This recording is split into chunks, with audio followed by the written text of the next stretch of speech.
One week after moving into the new house, the previous owner called me. I forgot to disconnect the camera in the living room. I accidentally saw a secret. Don't tell anyone, come alone. When I arrived, the screen opened and played a video that shocked me breathless. I discovered a cruel truth about the very people I loved the most. I decided that within the next 72 hours, I would design the most perfect trap to take back everything that belonged to me. Hello everyone, welcome to our story. Please like, subscribe, and comment where you're watching from. Important note: this is a fictional story with dramatized elements for storytelling purposes. Any similarities to real events are coincidental, but the lessons about trust, betrayal, and self-protection carry deep meaning. Now let's continue with what happened next. The rhythmic metallic screech of a rusted hinge was the only thing filling the silence of my workshop, until the vibration in my pocket shattered the peace. Vincent Carter, a 61-year-old retired civil engineer, was replacing a rusted hinge on my workshop door when the call that changed everything arrived. The sharp September sunlight slanted through the workshop window, catching the dust motes dancing in the air as I wiped a bead of sweat from my brow. The air was thick with the comforting scent of WD-40 and old cedar, a smell that usually grounded me in the quiet order I have maintained since my wife Patricia died 3 years ago. I had been focused on the tactile resistance of the metal, just one more turn on the screw to align the frame perfectly. Patricia always hated that sound of a squeaky door, so I suppose I was doing it for her as much as for myself. I reached into my denim pocket, feeling the cold vibration of my smartphone. It was an unknown number, but in a town like Beaverton, you usually answer, assuming it is a neighbor or the hardware store confirming an order. I pressed the screen and brought the phone to my ear, still tasting the bitter dregs of stale coffee on the back of my tongue. "Vincent, is that you?" a voice asked. It was raspy and rushed a stark contrast to the sleepy Tuesday afternoon vibe of the neighborhood. I recognized the caller after a second of processing the tone. Warren Phillips, my 72-year-old neighbor and a retired postal worker, possessed a voice that usually carried the slow weight of a man with nowhere to be. But today it was trembling. He told me he was calling from 3 houses down. Have you ever felt the air grow thin in a room you have lived in for 20 years? Suddenly, the walls of my workshop felt like they were leaning in toward me as Warren continued speaking. He was breathless, explaining that he had made a mistake with the security system he helped me install back in the spring. "I forgot to disconnect the cloud account from my personal tablet, Vincent," he admitted, his voice barely above a whisper. "I saw something on the living room feed while you were out." My heart skipped a beat as the realization set in that my neighbor had been unintentionally spying on my private home life for months.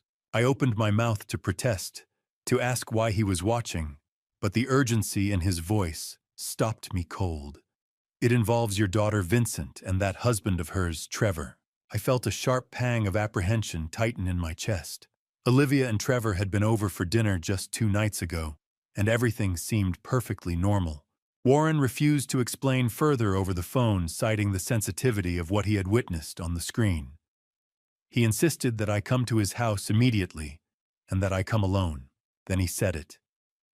The name. Olivia. He warned me in no uncertain terms not to call her or send a text until I had seen the footage for myself. My daughter has always been the pillar of my life, especially after Patricia passed. And the idea that Warren was implying she was involved in something dark enough to require a secret meeting felt like a physical blow to my stomach.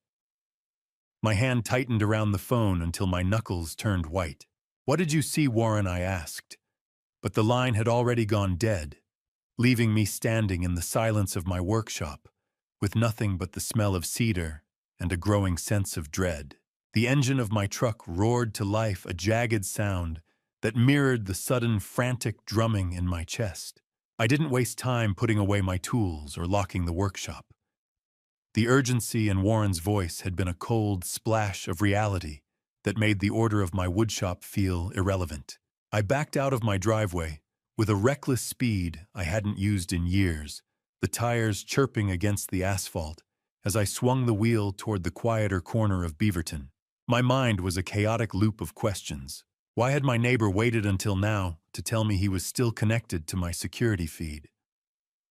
More importantly, what could Olivia and Trevor possibly be doing in my house that would make a 72-year-old man sound like he'd seen a ghost? I drove the 3 streets over to Warren's modest ranch-style house, noting the faded blue siding and the overgrown hedges that suggested a man who had stopped caring about his own curb appeal. I pulled into his gravel driveway, the crunching sound under my tires, feeling like bone breaking in the heavy afternoon silence. I was out of the cab before the engine had even fully shuddered to a stop. Warren Phillips didn't even wait for me to knock. He opened the door as I reached the porch, his face a map of deep-set regret and sleepless lines. He looked older than he had just last week, his shoulders slumped as if under an invisible weight. I realized then that Warren wasn't just a nosy neighbor. There was a haunted look in his eyes that only comes from personal experience. He led me into a small, dimly lit den that smelled of stale tobacco and old yellowed paper. Trust is like a pane of glass. Once it's shattered, you can spend a lifetime trying to glue the shards back together, but you'll never stop seeing the cracks. Warren gestured for me to sit, but I stayed on my feet, my muscles coiled with a restless energy. He told me then in a voice that barely rose above a whisper why he was so vigilant. 15 years ago, his own son had systematically drained his life savings. It started with a simple lie about a mortgage payment and ended with Warren losing nearly everything but this faded ranch. I didn't think he was capable of it either, Vincent. He said, his hand trembling as he reached for a glass of water. By the time I checked the accounts, the ink was already dry and the money was gone. If you're wondering why I didn't just turn around and leave, it's because the truth, no matter how ugly, is always better than a comfortable lie. Warren pointed to a laptop sitting on a cluttered desk, its screen glowing with a harsh blue clinical light that seemed to leach the color from the room. He reminded me of the weekend in the spring when he'd helped me install the cameras for my Seattle trip, admitting he'd neglected to remove his credentials from the cloud app. He told me he hadn't watched all of the footage because it felt like a violation of my privacy, but the few minutes he did happen to see were enough to make him pick up the phone. He revealed that this wasn't just one isolated conversation. There were 5 separate recorded meetings that had occurred while I was at the firm. The silence in the den was heavy enough to feel like physical pressure against my lungs. Warren's finger hovered over the mouse for a split second. Then he clicked. The screen flickered, and suddenly I was looking into my own living room. The timestamp in the corner of the screen read, Monday, 2:15 p.m. The grainy pixels on the screen coalesced into the familiar comfort of my own living room. But the people sitting on my sofa looked like total strangers. My daughter, 34-year-old Olivia Morrison, sat on the edge of the sofa on the screen, her nervous fingers twisting the blue cardigan I'd given her for Christmas. Beside her, Trevor Morrison, my 37-year-old son-in-law, a logistics coordinator who always claimed to have a head for numbers, leaned back with a smirk that looked entirely too comfortable in my house. They weren't just visiting. They were going through a blue folder I recognized instantly from my desk. I watched as Trevor pulled out a document, laughing as he mimicked my signature in the air with a ballpoint pen. He didn't even blink when he signed the original. Trevor said, his voice tinny through the laptop speakers. It's not stealing if it's eventually going to be ours anyway, right? The betrayal wasn't a sudden impulse. It was a performance. Trevor began meticulously explaining to Olivia how he had tricked me into signing a packet of health directives that actually served as a shell for a total asset grab. He had inserted 2 extra pages, grant them full authority over my 401k and the deed to the house. I felt the air leave my lungs. I had trusted them with my medical future, and they had rewarded that trust by treating my life like a carcass to be picked clean before I was even cold. Olivia hesitated for a second, her eyes darting toward the hallway, as if she expected me to walk in. Trevor silenced her doubt by mentioning their mounting problems and reminding her that I barely check my accounts anyway. Your father trusts you, Olivia, he said, his voice dropping into a low, predatory register. That's his real weakness. Once the transfer is done, it's clean. House 401K everything. Have you ever seen someone you love look at your life like it was nothing more than a bank vault? They'd finally found the combination, for the cold horror of it made the air in Warren's den feel freezing. I was looking at a daughter I no longer recognized, and a man who saw my 30 years of civil engineering as a lottery ticket he was finally cashing in. Warren stopped the video, his eyes full of a pity that made me want to scream. He explained there were 5 more files and initiated a transfer to my phone. Buzz, buzz, buzz. Each notification in my pocket felt like a nail being driven into a coffin. I stood up, my movements, mechanical and rigid, my body performing the actions of a living man, while my spirit felt like it had been hollowed out. I'll send the rest to your phone, Warren said, his voice trembling. You need to see all of it. I managed a small, stiff nod as I walked toward the door.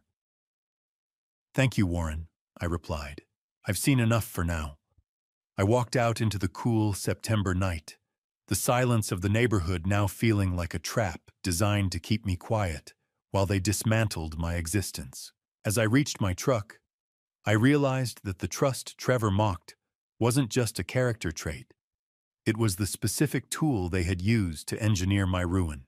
I looked up at the moon, its pale light reflecting off the screen of my phone, as the first download completed, file_02_Wednesday_planning.mp4.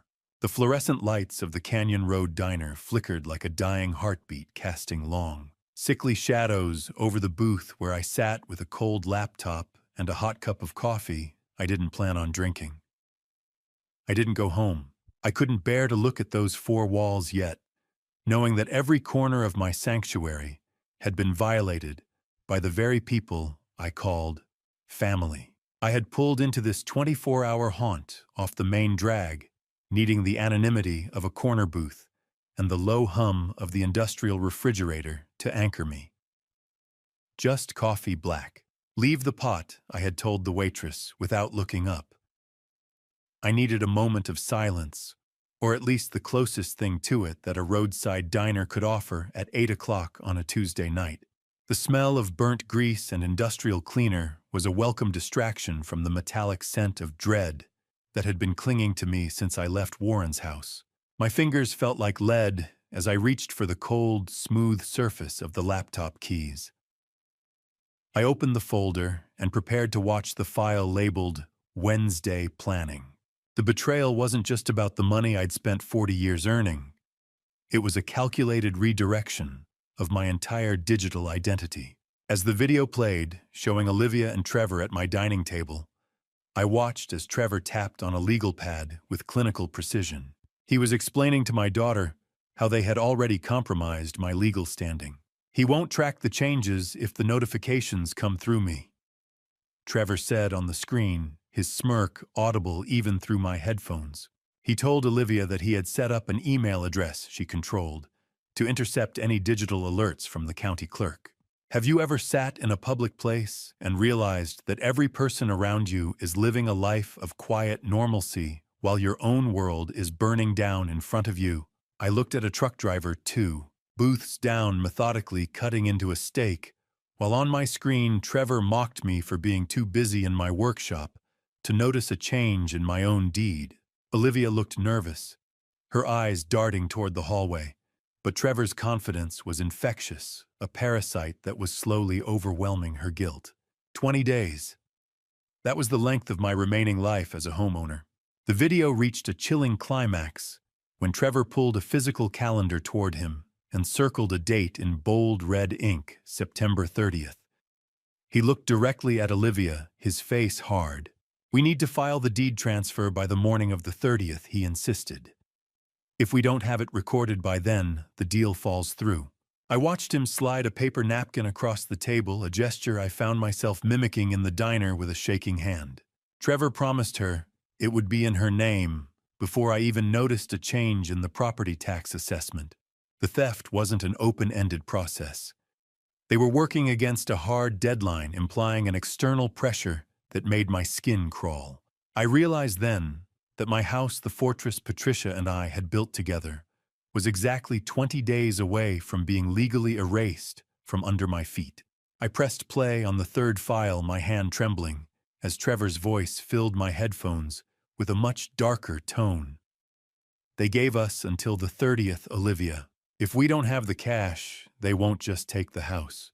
The audio in the third file was distorted by the wind blowing through the cracked patio door of my own home. I sat in the Canyon Road diner, watching the screen through a hazy reflection of the neon open sign that flickered with a rhythmic buzz. The audio crackled with the sound of a sliding glass door being forced open on the recording, but it was the low, predatory rumble of Trevor's voice that made the hair on my neck stand up. I watched the screen as he paced my living room, his smartphone pressed tightly to his ear. He was arguing with someone about a $180,000 balance, his voice dropping to a desperate, jagged whisper. It wasn't a bank or a legitimate lender on the other end. The slang and the threats Trevor was using made it clear he was dealing with an underground gambling ring. The debt wasn't a business failure or an honest mistake. Trevor had been siphoning my information to fuel a high-stakes addiction that had finally caught up to him. He promised the mysterious caller a full liquidation of assets by the 30th of September, confirming with a sickening finality that my home was simply the payment for his latest losing hand. Olivia entered the frame a few minutes later, her face red and blotchy from crying. Looking smaller than I had ever seen her, Trevor turned his aggression on her instantly, his body language turning sharp and invasive. He explained that the people he owed weren't patient men, and then he dropped a bombshell that made the blood drain from my face in that diner booth. If the transfer doesn't clear by the morning of the 30th, he warned her the collectors have threatened to visit the school. I closed my eyes for a second, and all I could see was Emma's smile as we planted the roses last spring. It was the only clean thing left in this mess, and the thought of her being used as leverage made my stomach turn. I felt a cold sweat slicking my palms as I gripped the edge of the table, the muffled sound of a waitress dropping a spoon in the distance, sounding like a gunshot in the heavy silence of my mind. He was using his own child as a human shield for a $180,000 debt. I paused the video, my hands shaking so violently I nearly knocked over my cold coffee. I could taste bitterness like copper in the back of my throat. Trevor wasn't just a thief or a liar.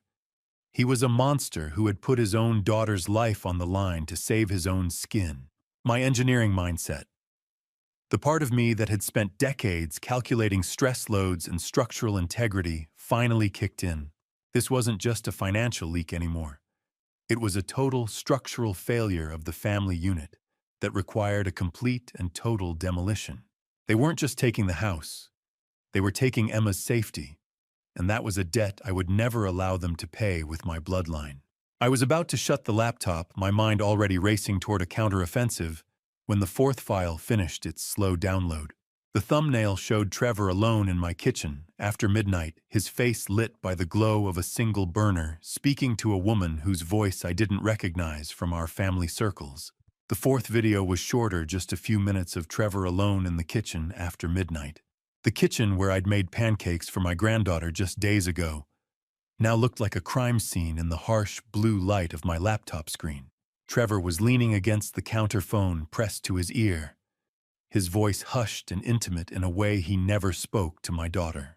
The woman on the other end had a light, airy voice I didn't recognize, and as they spoke, the rot at the center of my family was finally laid bare. He wasn't just stealing to pay a debt. Trevor was building a lifeboat.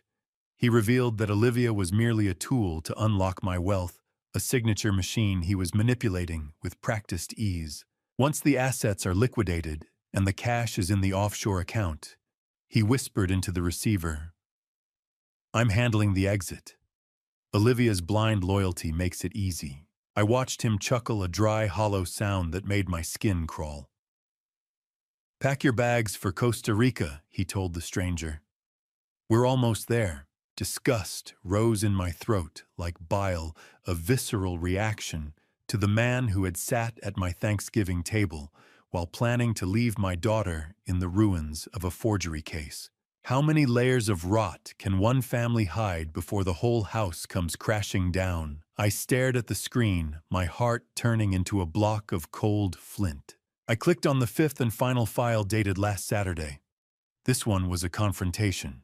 Olivia was visibly terrified, her hands shaking, as she tried to tell Trevor she wanted to back out of the deed transfer.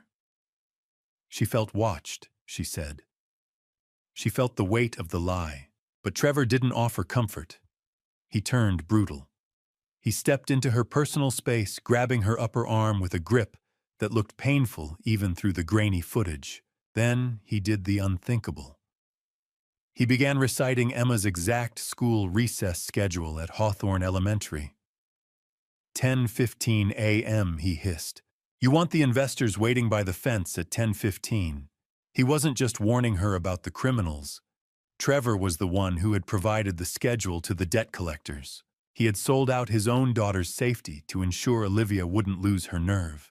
I watched my daughter's spirit visibly break on the screen as she slumped into a chair, her resistance replaced by a hollow, defeated compliance. Hawthorne Elementary, 10:15 a.m. He knew exactly where she'd be standing. The diner was nearly empty now. The only sound, the low hum of the industrial refrigerator and the occasional tap of rain starting to hit the window pane. I closed the laptop, the silence of the booth feeling heavier than the noise of the city outside. I pulled out my yellow legal pad, the coarse paper feeling real and solid under my fingertips. I drew a single vertical line down the center, labeling the columns with the only two words that mattered now: protect and punish. I am a civil engineer. I have spent my life understanding how things hold together, and more importantly, exactly how they fail. I know how to find the structural weakness in a man, and Trevor Morrison was nothing but a series of fractures held together by ego. I realized that to save Emma, I had to be as methodical and ruthless as the man trying to destroy us. Protect the innocent first, I whispered to the empty diner. Deal with the guilty later. I walked out to the parking lot, the cool air sharp in my lungs. I started the engine and watched the dashboard clock flip to 1:32 a.m. By sunrise, the first pillar of Trevor's plan would be ready to fall. Wednesday morning arrived with the kind of gray Oregon mist that hides everything in plain sight. I poured my oatmeal into the same ceramic bowl Patricia had bought on our 20th anniversary. My hand so steady it felt like I was back at the firm, drafting blueprints for a bridge that was never meant to collapse. I follow my 6:15 a.m. routine with surgical precision, showering, making coffee, and stepping onto the porch to feed the neighbor's cat. Every movement is a calculated mask to hide the fact that I spent the night cataloging my daughter's betrayal in a diner booth. The smell of cedar and morning rain drifts through the open window, a sharp, stinging clarity of light that makes the west slope look normal but feel entirely hollow. Routine is a shield I have worn for years, but today it feels like armor. Patricia would have known something was wrong the moment I walked into the kitchen. She always saw through my stoic engineering facade, but she isn't here to warn me about the rot growing in our own bloodline. The morning call from Olivia wasn't just routine. As the phone chirped on the counter, I realized she was using the exact distraction tactics I'd heard her and Trevor discuss in the video. She wasn't just a passive bystander. She was an active, conscious participant in the timing of this theft. At exactly 10 a.m., the digital chirp of my smartphone broke the silence. I picked it up, watching the name Olivia flash on the screen. "Hi, Dad, just checking in." Her voice came through light and carefully pitched to sound like a concerned daughter. "How are you feeling today?" I responded with the exact amount of warmth she expected my voice steady, even as my mind replayed the footage of her twisting her cardigan while Trevor mapped out my ruin. "I'm fine, sweetheart," I told her. "Just working in the garden." How is Emma? Every word felt like a structural test. I realized that every inquiry into my health was actually a probe to see if her financial trap had been tripped yet. How do you band-aid a heart that's being shredded by the person you die to protect? I stood there clutching the cool, smooth ceramic of my bowl, listening to the rhythmic tap of the coffee maker, as my daughter lied to me with the same ease she used to tell me she'd finished her homework 25 years ago. Her voice was like a well-polished mirror, bright and clear, but only reflecting what I was supposed to see, hiding the dark, silver backing where the lies were etched. Olivia mentioned they would stop by tomorrow afternoon. Trevor wants to help you with that fence, she added.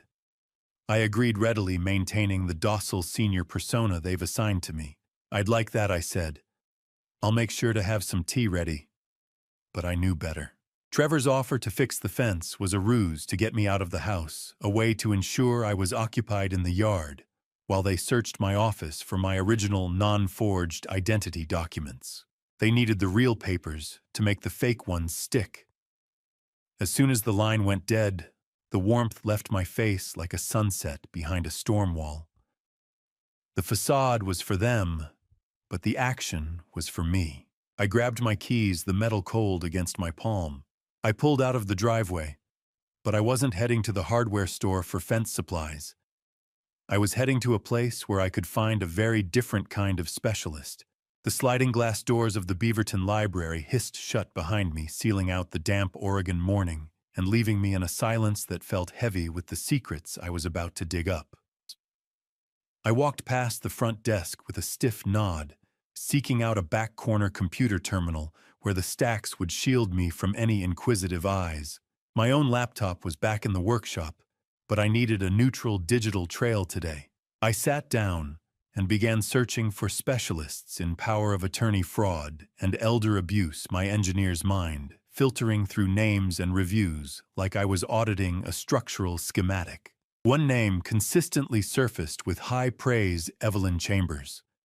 Her profile described a woman who didn't just know the law, but knew how to weaponize it against those who prey on the vulnerable. My hands stilled on the keyboard when I realized Chambers was the same lead counsel who handled the high-profile case Warren Phillips had mentioned last week.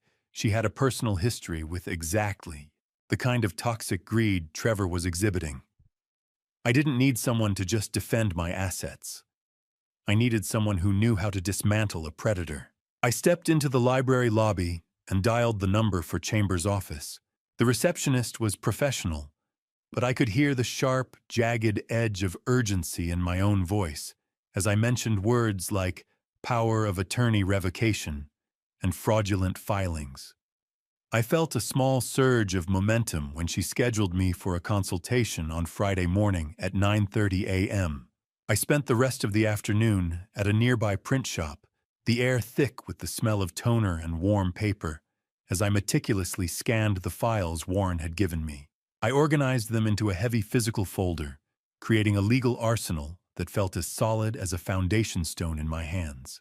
Have you ever looked at your own front door and realized it was no longer an entrance, but a barricade you were about to breach? I drove home with that heavy folder tucked deep under my passenger seat, the taste of copper in the back of my throat as the adrenaline began to spike. There they were, the predators on the porch. As I turned onto my street, my heart hammered against my ribs at the sight of Olivia's silver sedan parked in my driveway, with Trevor's black truck idling behind it. They weren't supposed to be here until tomorrow afternoon. My 5-year-old granddaughter Emma was a bright spark of blonde hair and boundless energy sitting on the porch swing with a coloring book that she abandoned the moment she saw my truck. I forced a smile for her, a mask that felt like it might crack my face open. Trevor stepped off the porch, flanked by a man in a gray jumpsuit, carrying a heavy tool bag, a handyman. Trevor called him, but I recognized the distinctive set of picks hanging from his belt. He was a locksmith. Trevor wasn't here for a social visit. He had brought a specialist of his own to help him bypass the safe in my basement, where I kept the original property deed. I gripped the legal folder tightly, sliding it deep into the dark crevice between the seats as Trevor approached the driver's side window, his eyes searching my face for any sign that the old man had finally figured out the game. The walk from the driveway to the porch felt like a march toward a gallows I'd built for my own family. A grandfather's smile is supposed to be the easiest thing in the world to wear, But as I stepped onto the porch, mine felt like a mask made of lead, heavy and cold against my skin. I forced my features into a practiced softness, greeting Emma with a hug that felt like the only real thing left in this house. Stepping inside, I entered a space that no longer felt like mine. Olivia was in the kitchen, her sleeves rolled up, as she helped Emma with a coloring book, looking every bit the devoted daughter I had raised. Trevor stood in the hallway, his presence a jagged intrusion in the foyer. He didn't even wait for a hello before asking about the refinance folder he claimed I'd left out on the desk. I had to swallow the bitter bile rising in my throat and pretend I'd forgotten exactly where I put it. I played the part of the slightly confused senior they so desperately wanted me to be, watching Trevor's artificial, gleaming smile widen as he thought he was winning. During a brief moment over the counter, Olivia made a strange slip of the tongue, mentioning a Costa Rica travel brochure she'd seen. It was a chilling revelation. Trevor was already grooming her for the move, though she clearly didn't realize she wasn't actually part of his real exit plan. We eventually sat down to a dinner of takeout Thai food, the air thick with the smell of spicy ginger and soy that couldn't mask the unspoken lies. Trevor was overly friendly, a predator in a polo shirt, talking about future-proofing my estate, while Olivia kept her eyes fixed on her plate. Her guilt was nearly visible in the way her hands trembled as she held her fork.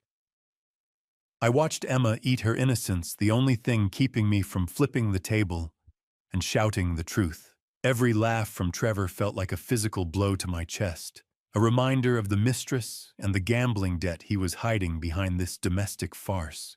Have you ever looked at the face of your own child and seen a stranger looking back, counting the days until you're out of the way? I felt a nausea that no amount of tea could wash away. Trevor leaned in, insisting we finalize the deed update next week for my own protection. I nodded, playing the docile fool. "You're right, Trevor," I said. "Safety first." That's what I always say. Tick, tick, tick. The wall clock wasn't just measuring time. It was counting down to a collision. Long after they'd left, I lay in my bed staring at the ceiling, the silence of the house louder than the dinner conversation. The shadows in the corner of the room seemed to shift, like the fraudulent clauses Trevor had inserted into my life. I realized I had 48 hours until I met Evelyn Chambers. That was 48 hours of looking my daughter in the eye and pretending I didn't know she was helping a man who intended to discard her like trash. The rough texture of the bedsheets felt like sandpaper as I twisted in the dark. I stood up to get water and noticed the workshop door slightly ajar. My heart stopped. I checked the logs later. Trevor hadn't just stopped by early. He'd gone into the workshop while I was busy at the table and took photos of my personal ledger, looking for the account numbers to bypass my remaining security. I closed my eyes, but the last thing I saw wasn't sleep. It was the red light on the workshop security panel blinking like a warning I was finally ready to heed. The morning sun had been too bright, a cruel contrast to the dark reality of my living room. But by the afternoon, the typical Oregon gray had returned to settle over Beaverton. Emma's laughter was a bright silver thread cutting through the heavy mist, a sound so pure it made the lies sitting in my pocket feel like lead weights. We were in the backyard garden, a sanctuary that felt more honest than the house ever could lately. I watched my 5-year-old granddaughter hop between the rows of tomato plants Patricia had planted before she got sick. The garden was a living memory of my late wife, and watching Emma nurture it made the threat against her safety feel even more visceral. I knelt in the dirt, the damp earth staining my jeans and creeping under my fingernails, trying to anchor myself in this moment of innocence. "Look, Grandpa, the tomatoes are getting bigger," she shouted, her voice full of a wonder I'd forgotten existed. "They are, Emma," I replied, wiping a cold mist from the garden hose off my cheek. "Just like you." As we moved between the vines, Emma leaned in close, her eyes wide as she shared a secret. "Daddy told me I was going on a long airplane trip soon," she whispered. My heart stopped. It was the confirmation I'd feared.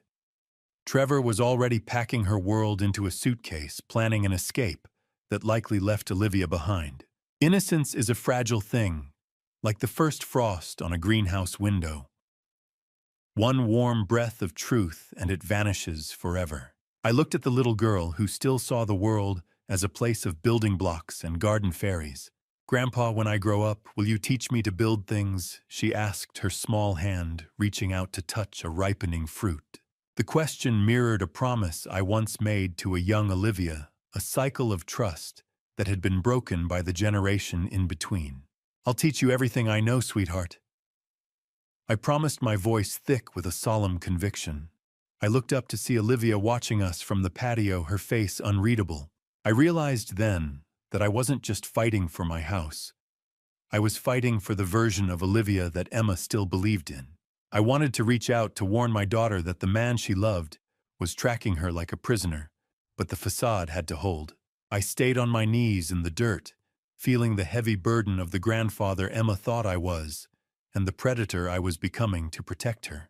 An airplane trip. He was already planning to vanish with her. The spell of the garden was broken when Olivia called Emma to the car. "Come on, Emma, we need to get home." Her voice carried a sharp edge that made my skin crawl. I stood on the porch, my hands hanging heavy at my sides, and watched as they walked to the silver sedan. "Bye, Grandpa. See you tomorrow." Emma waved as she climbed into her seat. I managed a stiff wave back, watching the red taillights of the car fade into the gathering gray. As the car pulled away, a flash of metallic silver caught the low light. There, tucked under the curve of the rear bumper, sat a small magnetic GPS tracker. The realization hit me like a physical blow. Trevor wasn't just monitoring my accounts. He was monitoring his wife's movements to ensure no one interfered with his exit. I watched the empty street for a long time. The shadow of that tracker burned into my mind. I wasn't just up against a thief. I was up against a jailer. The kitchen was too quiet, the rhythmic ticking of the wall clock sounding less like a timepiece and more like a judge's gavel striking the bench over and over. I stood at the counter, the smell of grilled chicken and rice filling the air. Yet I had no appetite. I had spent 40 years designing structures meant to withstand the elements, but I was currently failing to withstand the silence of my own home. The dining table felt like a vast, empty continent, with Patricia's chair at the head and Olivia's childhood spot to my left, both vacant. And I sat in the dim light, realizing that in the years since I lost Patricia, I'd grown used to the quiet, but tonight, the silence had a jagged, heavy edge that made my skin crawl. "It's just dinner, Vincent," I whispered to the empty room. "Eat."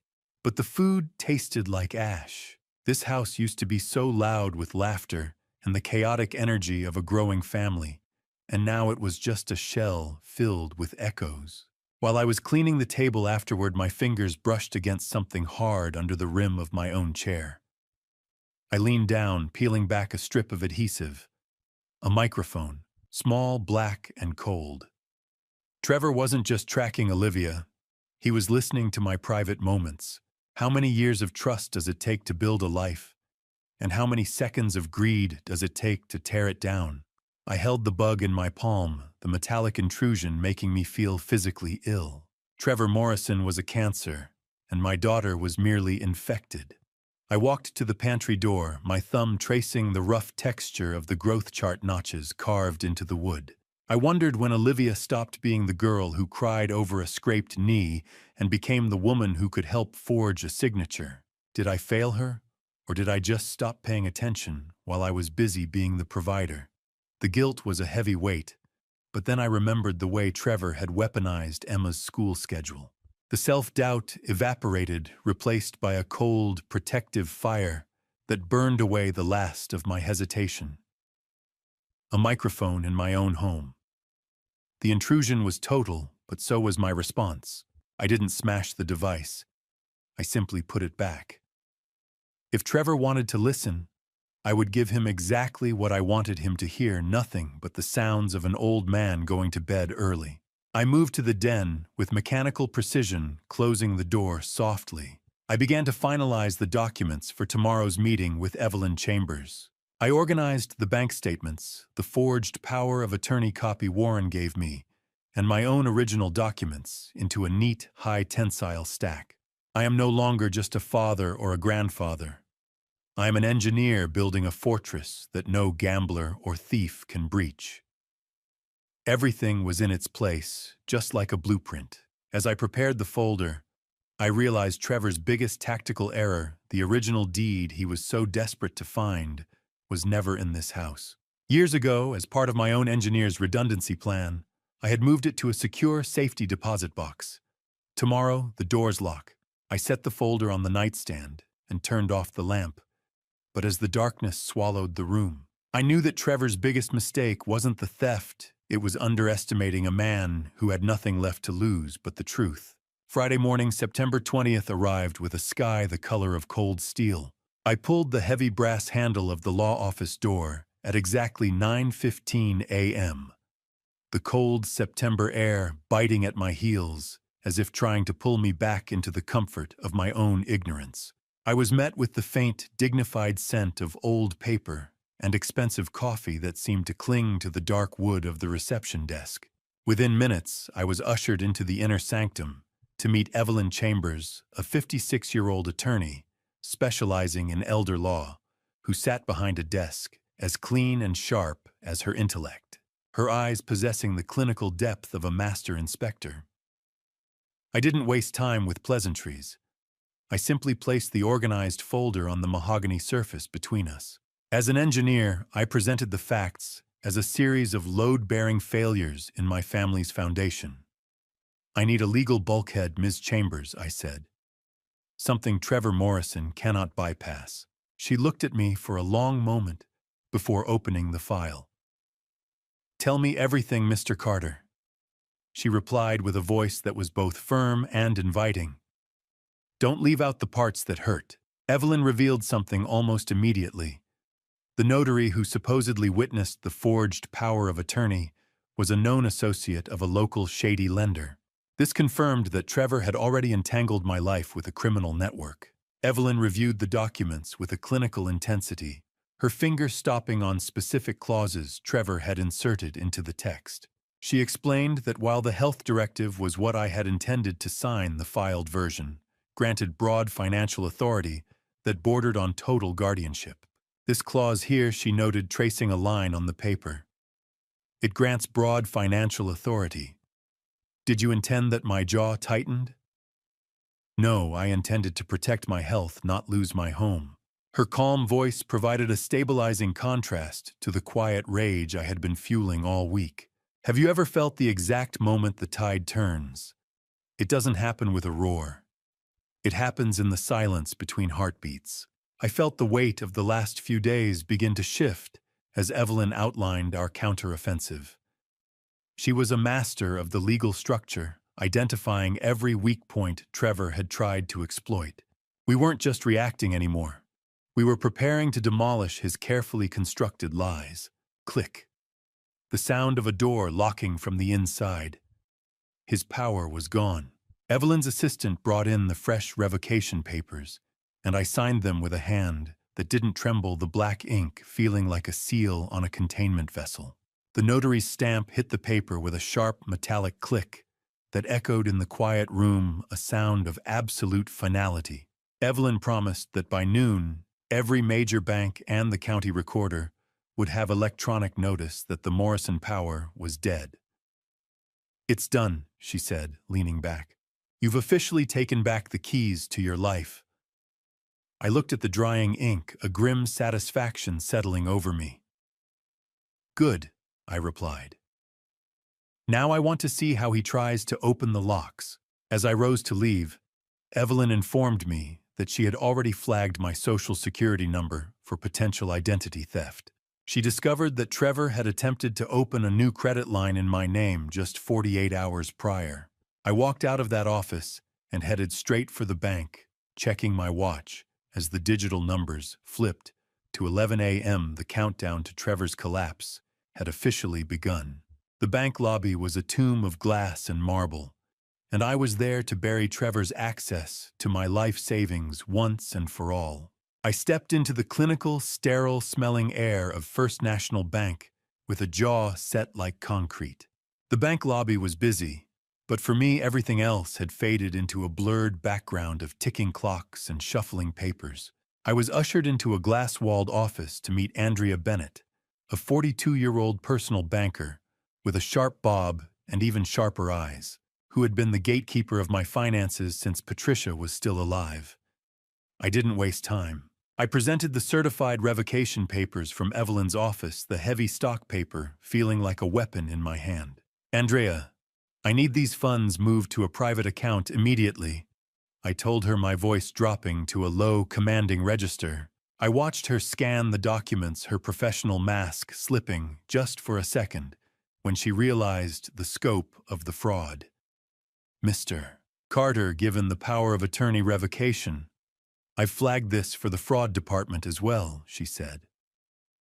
Then she leaned in, her voice hushed. "I should tell you Trevor Morrison called this morning to inquire about daily withdrawal limits." My stomach did a slow roll. My timing had been a matter of mere hours. If I had waited until the afternoon, the $680,000 I'd spent 40 years building would have been a ghost. "Do you know the difference between a fence and a fortress? A fence keeps people out. A fortress makes them regret trying to get in." I sat in silence as Andrea's pen scratched across the forms, finalizing the transfer of my liquid assets into a newly established individual account. We didn't just move the money. We implemented a total scorched earth policy on my digital footprint. We changed every password recovery email and security question, implementing dual-factor authentication that required my physical signature in person for any transaction over $5,000. The cool, steady hum of the air conditioning seemed to keep pace with the focused rhythm of my breathing. Once the final digital vault was sealed, I walked out to my truck, the weight off my chest, feeling like a physical lightness in my step. I sat in the parking lot and made a call to a former colleague, a retired investigator with deep FBI connections. I provided specific details about the illegal gambling operation Trevor mentioned in the recordings, framing it as an immediate threat to Emma's safety. Monday morning, Vincent, my contact, promised, the voice sounding like gravel. "The wheels will start turning." Cold satisfaction settled over me. Trevor wasn't just fighting a civil battle now. He was walking into a federal trap, locked, barred, secured. The Morrison era was over. I returned home and sat at my kitchen table with my yellow legal pad, the rough surface familiar under my palm. I created a final spreadsheet with 3 columns: assets, secured authority revoked, and exposure logged. I checked off every box with a steady hand, the blue light of the laptop reflecting in my glasses as I audited my own defense. The house was quiet, but for the first time in weeks, the silence felt like a victory rather than a haunting. Every door was locked both physically and legally. As I went to close my laptop, a small notification caught my eye on the network admin panel. A new, unauthorized device was logged into my home's Wi-Fi. Trevor was using a signal booster from the rental house across the street to try and hack into my server. I watched the unknown device blink on my screen, a ghost in the machine that thought it was still in control. "Go ahead, Trevor," I whispered to the empty room. "Try the door." Monday morning arrived with a notification that made my phone vibrate against the nightstand, like a warning siren signaling that the first wall of my fortress had been struck. I didn't reach for it with the panic of a victim, but with the cold, measured movements of an engineer monitoring a stress test. The sharp, rhythmic vibration was the only sound in my bedroom, aside from the low hum of the rain against the glass. I sat up, the smell of cold coffee sitting on the nightstand from my late-night vigil stinging my nostrils. The automated alert from my bank was precise, an attempted login using my credentials from an unrecognized IP address in southeast Beaverton. I didn't need to guess who it was. I opened my laptop, the blue, sterile light washing over my face, and logged into the hidden ceiling camera feed I had established in Olivia's rental house. On the screen, I saw my daughter sitting at her small kitchen table. Her face was illuminated by the flickering glow of her own screen, her brow furrowed in deep frustration. She was trying and failing to use a backdoor password Trevor had generated weeks ago, using a keylogger he'd secretly installed on my workshop computer. I watched her fingers fly across the keys, desperate to find the crack in the foundation I had already reinforced with steel. "Come on, work," I heard her whisper through the high-gain microphone. "Why is it asking for a physical token?" Have you ever watched a predator realize they've stepped into a trap of their own making? The silence that follows is the loudest sound in the world.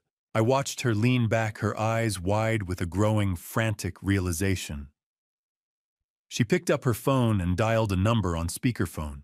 I adjusted my volume, listening, as she identified herself to a bank representative. Her voice pitched high with a forced, artificial politeness. She attempted to use the power of attorney to verify what she called a technical glitch. But the representative's voice was a wall of clinical finality. "I am sorry, ma'am," the voice crackled through the distorted speakers, "but that authority was formally revoked as of noon last Friday. All accounts are currently under a restricted freeze pending a secondary fraud investigation." The blood drained from Olivia's face in high definition, a silent, hollow scream captured in the grain of the video. It was the look of a bridge collapsing in slow motion. Southeast Beaverton, 82nd Avenue. I was watching her world collapse from 30 miles away. Olivia's hands trembled so violently, she almost dropped the phone as she ended the call. She didn't wait a second before redialing Trevor. I watched her pace the small living room, her eyes darting toward the window with the wide, white-rimmed stare of a cornered animal. She was clutching a legal pad, her knuckles white. When Trevor didn't pick up, she left a frantic voicemail, her voice cracking under the pressure. "Trevor, pick up. The bank. They said it is gone. Everything is blocked. He knows Trevor. I think he knows everything." But then she added something that made my blood run cold. She mentioned a third account, something about a subsidiary filing Trevor had made in my name that I hadn't found in my own audit. The fraud was deeper and more complex than even I had mapped out. I closed my laptop, the image of my daughter's total unraveling etched into my mind like a failed stress test. I watched the status bar on my screen. Trevor's car was just pulling into her driveway, and the look on his face through the dash cam hack was pure, unadulterated rage. The sound of Trevor's tires screeching on the asphalt was the first thing the audio recorder picked up, a jagged tearing of the quiet evening air. The front door of the rental didn't just open. It hit the wall with a crack that sounded like a gunshot through my laptop.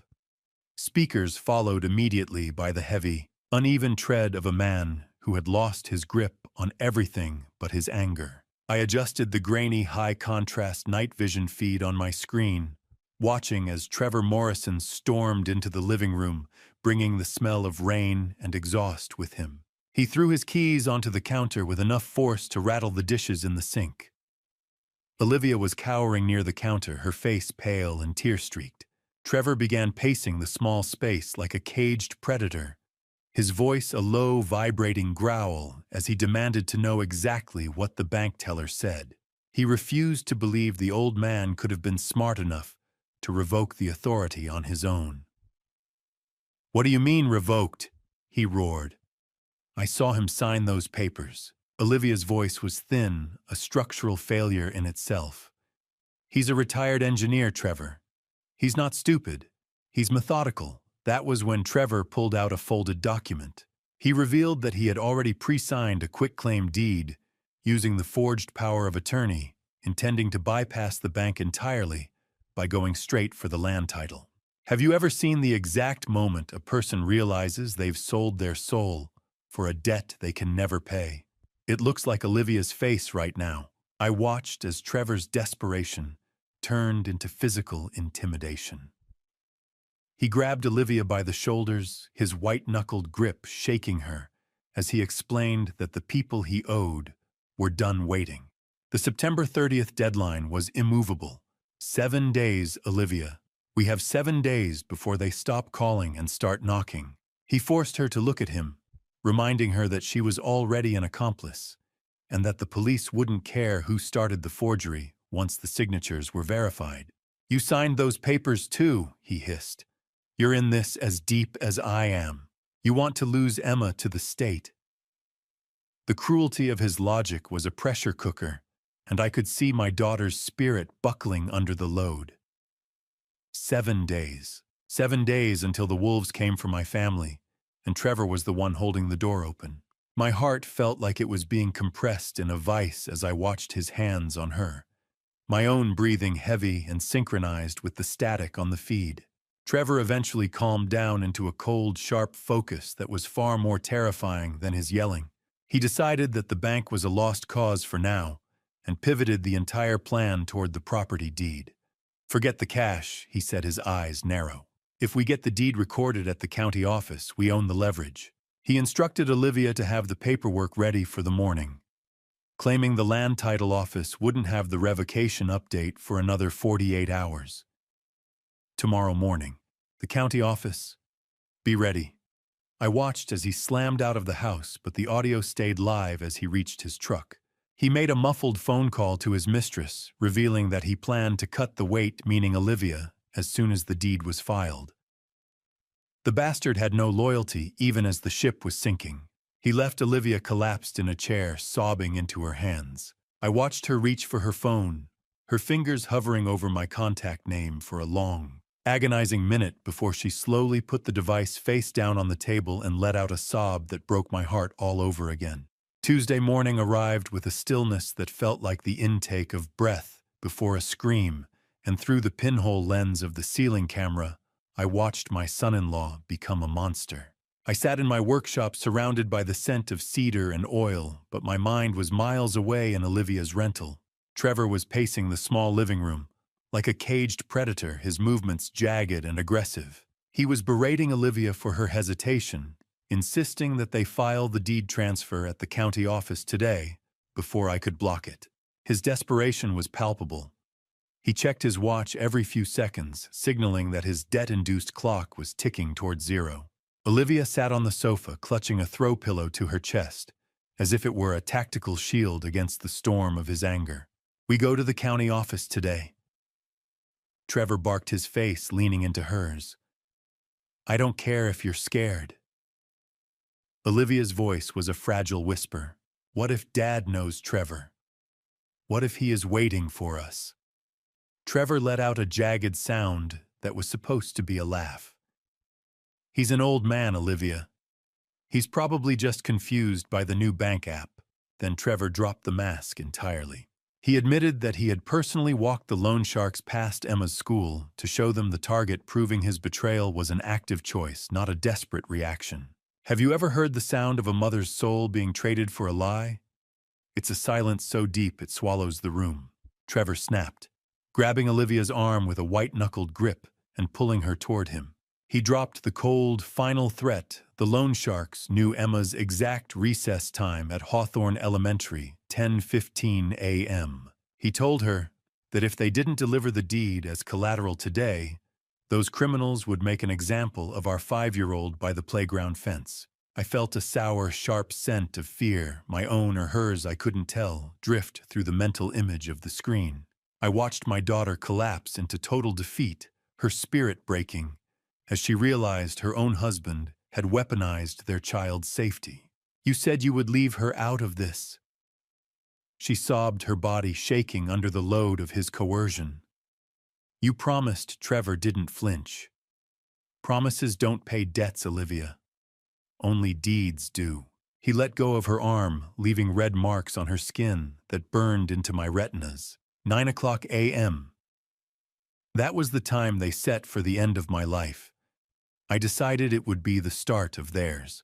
Olivia nodded slowly, her face a mask of hollow grief, as she agreed to meet him at the county office tomorrow morning to finalize the filing.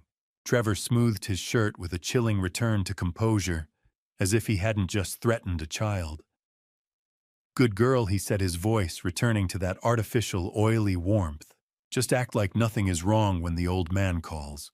As he headed for the door, He instructed her to bring the notarized backup, revealing a second set of forged documents I hadn't accounted for in my initial audit.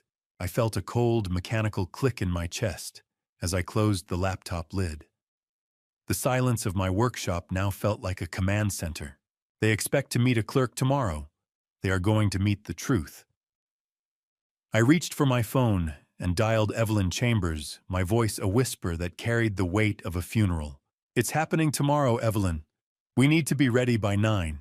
The phone call to Evelyn was brief, the kind of conversation men have when there are no words left to waste, and the only thing remaining is the cold, hard geometry of a trap. I stood in my workshop, the smell of cold iron and motor oil clinging to my flannel shirt, feeling the strategic weight of the next 24 hours. I relayed the updated timeline to Evelyn Chambers, informing her that Trevor and Olivia intended to file the forged deed at the county office tomorrow morning at 9. I explained that Trevor had doubled down weaponizing Emma's safety to force Olivia's hand. Evelyn's voice remained a pillar of professional ice over the line.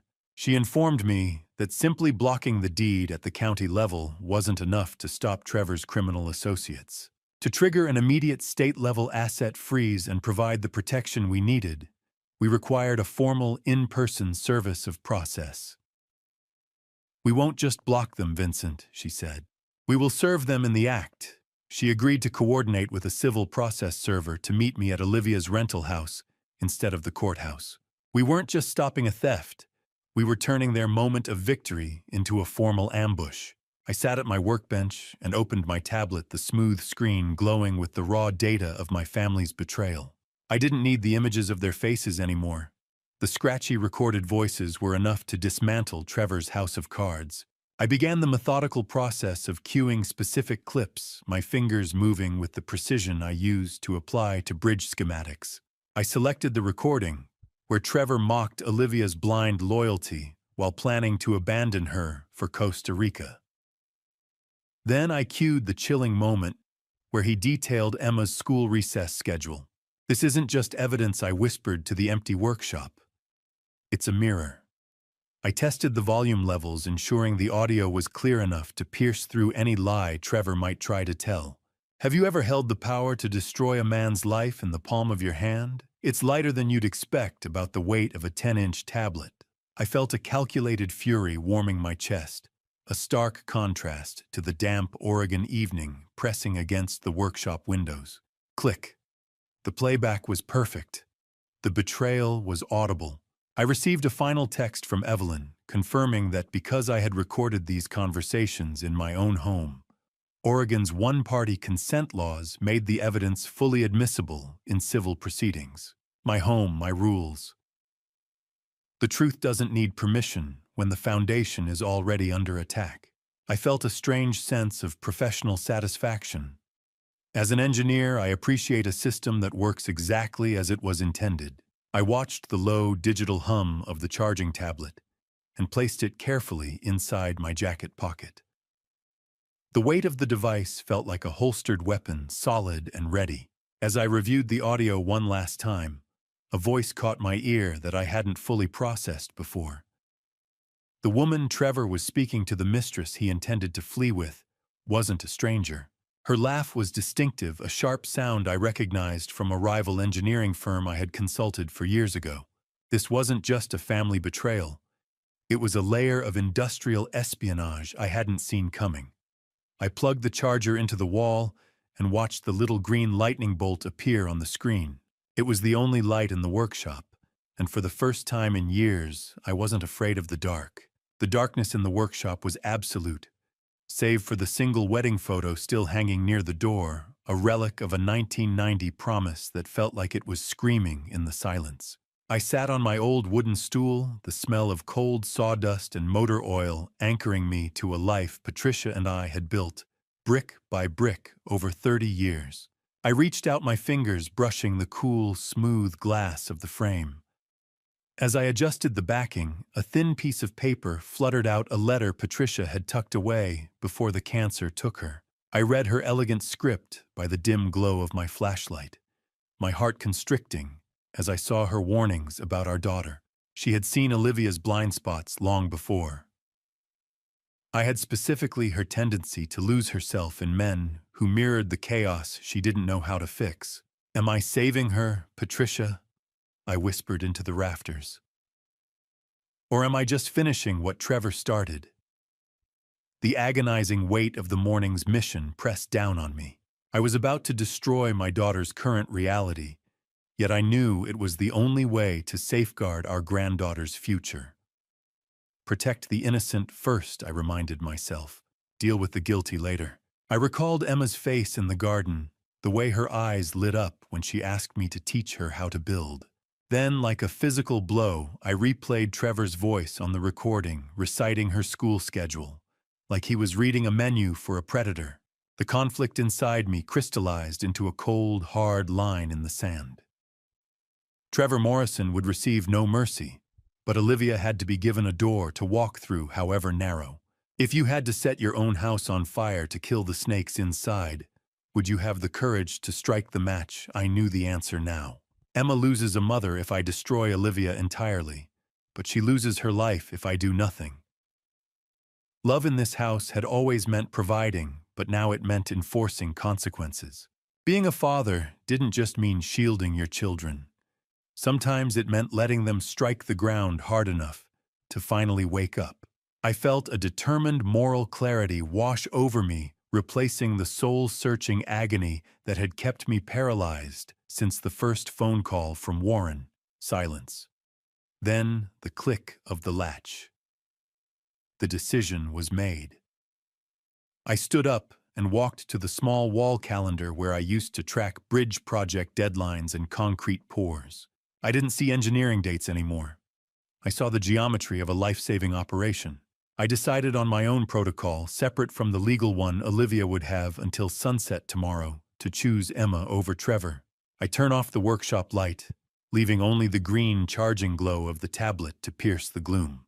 I walked toward the house, my boots crunching on the gravel with a stride that had no room for further doubt. I was ready for the morning. Choice is a structural necessity, and I was about to force hers. By offering her a path to redemption, I knew I was violating the strict total asset freeze Evelyn recommended, potentially putting my own legal standing at risk. But some things are worth the hazard. I set the alarm for 7:30 a.m., and lay in the dark, my heart beating with the slow, heavy thud of a ticking clock that was about to strike 9. Wednesday morning arrived with the clinical chill of an operating room, and as I buttoned my gray shirt, I felt less like a father and more like a surgeon about to excise a tumor. I followed my routine with robotic precision, brewing coffee, charring a single slice of toast, and feeding the neighbor's cat. These mundane acts steadied my hands, though I found myself checking my watch every 5 minutes, as if I were timing a detonation. At 8:30 a.m., I pulled out of my driveway, heading toward the Southeast 82nd Avenue rental. The commute felt like a funeral procession for the life I used to know. I parked a block away on a side street, blending my truck into the long shadows of a large oak tree to wait for the legal team. I realized that Officer Walsh wasn't just here to serve papers.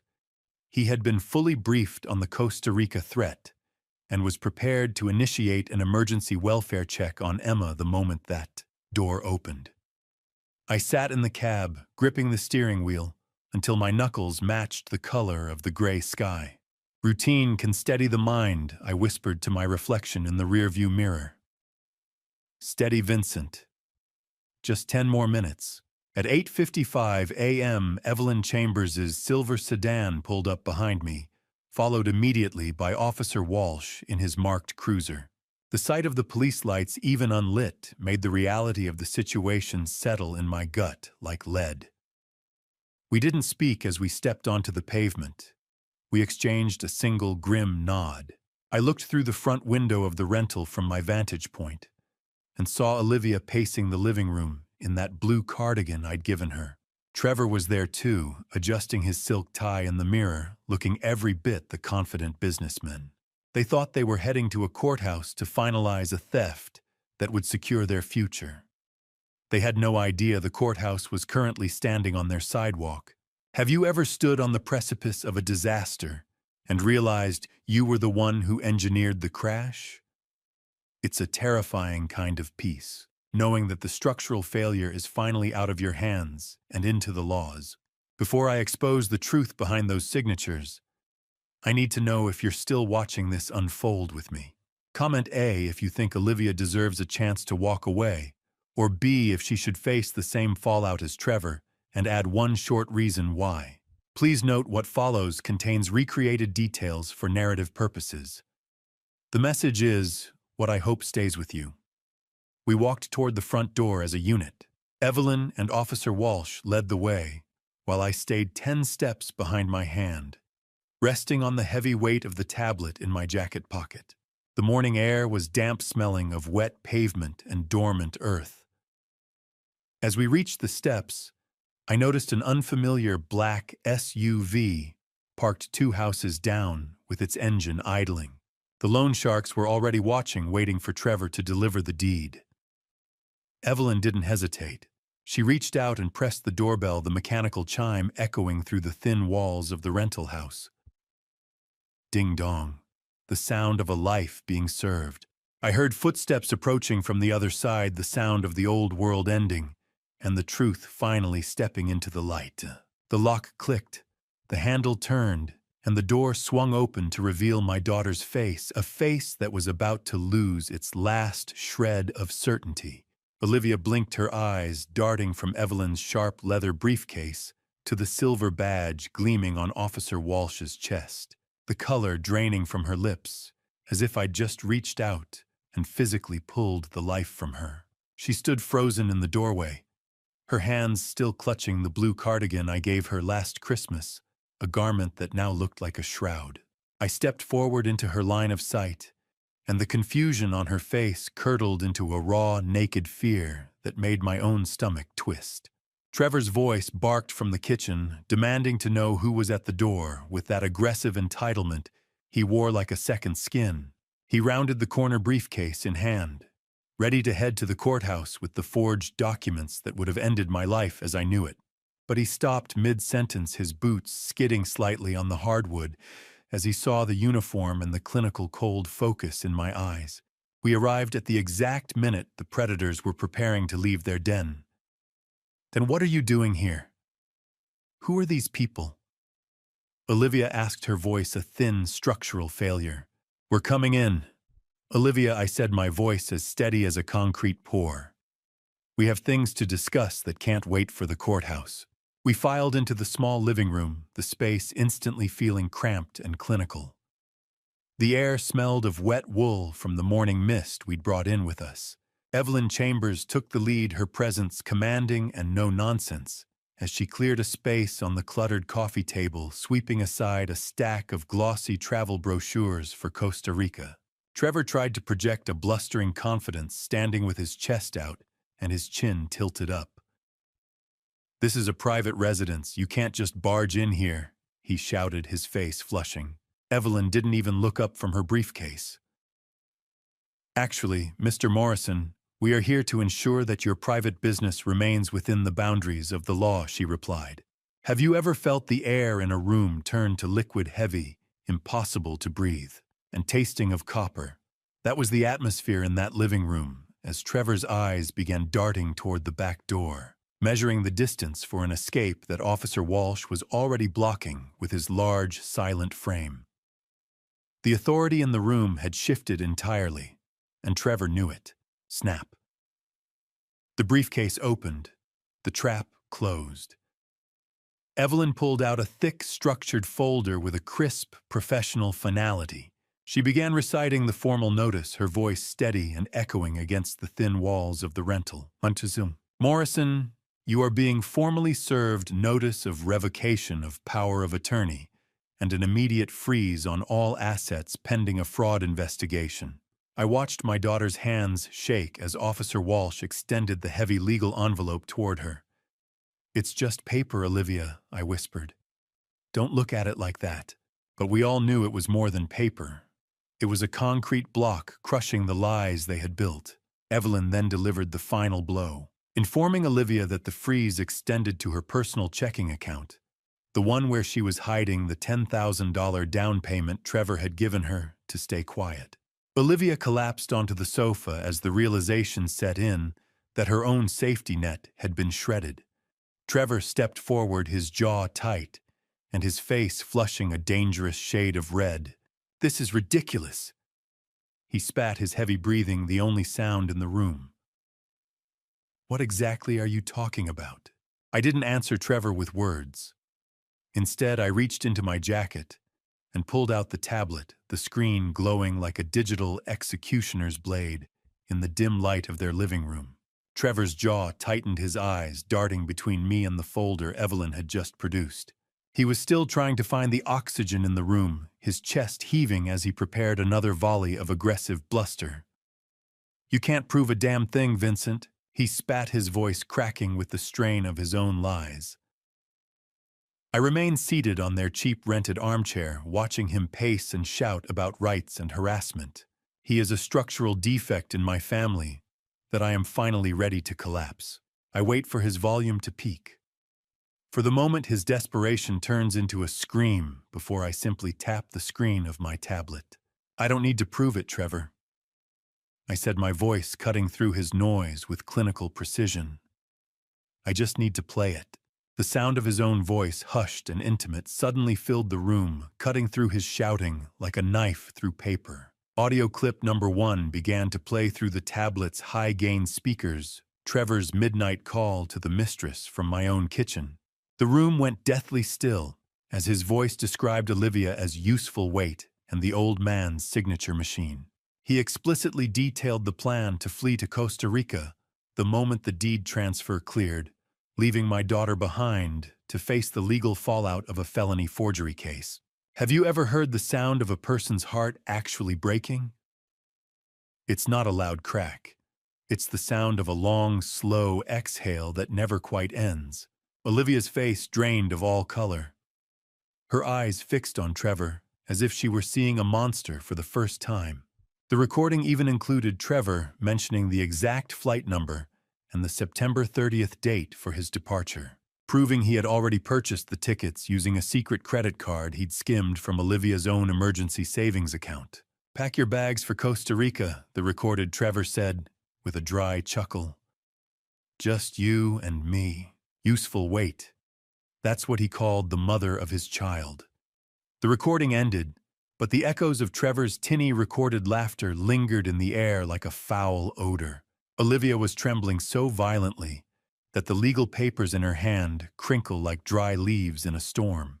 Trevor tried to step toward her, his hands out in a pleading gesture that looked entirely manufactured, a practiced performance of a man who had run out of real emotions. "Olivia, honey, that's out of context." "He's twisting things," he shouted, but his eyes were wide with a cornered animal's desperation. Olivia recoiled, as if he were made of fire, the taste of salt, from a single tear she didn't even know she was crying, hitting her lip. What is that?" "Trevor," she whispered, her voice a hollow wreck. "Who were you talking to?" As Trevor attempted to lie his way out, Evelyn interjected with a cold, professional, sharp edge. "We've already identified the woman on the phone," she said. "She's a paralegal from a rival engineering firm. It seems industrial sabotage was the original motive, Mr. Morrison." Trevor stepped toward me, his face flushing a dangerous shade of red. "That's out of context," he started, but I held up a hand. "There is more, Trevor. A lot more." The second audio file was labeled with a timestamp that made my blood run cold, 10:15 a.m., the exact minute my granddaughter usually steps onto the playground for recess. I held the tablet steady, the blue-white glare illuminating the absolute moral horror in the room. I pressed play, and the space was instantly filled with Trevor's cold, transactional voice, describing the layout of Hawthorne Elementary to a debt collector. He detailed the specific fence line where Emma plays and her 10:15 a.m. recess schedule, offering her vulnerability as a guarantee for his underground gambling debts. The clinical way he sold out his own daughter's safety was a level of depravity that left even Evelyn Chambers looking visibly shaken. But then, the recording took a darker turn. Trevor admitted to accepting a protection fee from these criminals to allow them to photograph Emma on the playground for intimidation purposes. My hands didn't shake, but a cold, hard rage settled behind my eyes. How do you breathe when you find out? The man sharing your bed has put a price tag on your child's life. Olivia's entire body went rigid as she listened to the description of the playground fence, where she had waved goodbye to Emma just yesterday. She dropped the legal papers, the dry sheets of bond paper scattering across the rug like autumn leaves. Her hands flew to her mouth to stifle a sob that sounded like a physical breakage of her soul. She looked at Trevor not with love or even the anger of a betrayed wife, but with the hollow stare of someone looking at a monster. "You used her." She whispered the words, barely escaping her throat. "You used our baby to pay for your games." Trevor's face was a mask of sweat and cheap cologne as he tried to backpedal. "I was trying to keep them away from the house, Olivia. I was buying us time." The logic of a coward only served to deepen the silence following his confession. One lunge, one badge, one total collapse of a monster's ego. Trevor finally snapped his bluster, turning into a wild, cornered animal aggression as he lunged toward the tablet in my hand, screaming that I had no right to record his private business. Officer Walsh moved with practiced speed, his leather belt creaking as he intercepted the charge. He blocked Trevor's path and pinned his arm behind his back against the drywall with a force that made the house shudder. Trevor let out a sharp gasp, his cheek pressed into the paint. Because Trevor had explicitly threatened a minor in the recording, Evelyn signaled to Walsh, who transitioned from a civil server to a law enforcement officer performing a protective detention. I stood up, looking down at the man who thought he could steal my house and sell my granddaughter's life. The engineer in me saw the final collapse of the structure. The demolition was complete. Walsh's forearm was a steel bar holding Trevor in place, the sharp scent of adrenaline thick in the air. I looked at Trevor, his face contorted in a mix of pain and fury, and then I turned to my daughter. "It's over, Trevor," I said, my voice as heavy as a burial stone. "But Olivia, for you, it's just beginning. You have a choice to make, and you have exactly 1 minute to make it."